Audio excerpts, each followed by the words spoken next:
જય શ્રી કૃષ્ણ. જીવનમાં સૌથી મોટો ભ્રમ શું છે ખબર છે? માણસ વિચારે છે હું બધું એકલો જ કરી રહ્યો છું, પરંતુ શ્રી કૃષ્ણ કહે છે આંખો જોઈ શકે છે, પણ જોવાની શક્તિ કોણ આપે છે?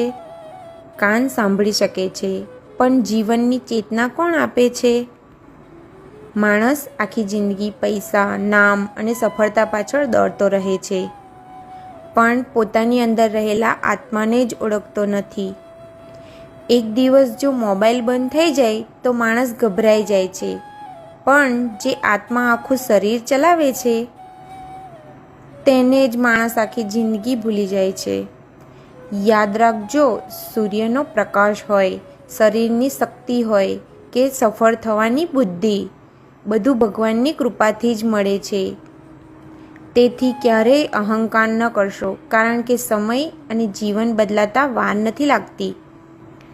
અને એક ઇમ્પોર્ટન્ટ વસ્તુ, જ્યારે માણસ ભગવાન ઉપર વિશ્વાસ રાખીને આગળ વધે છે ત્યારે રસ્તા ના હોય તો પણ ભગવાન રસ્તો બનાવી દે છે. આ એક વખત તમે વિચારી જોજો. જય શ્રી કૃષ્ણ.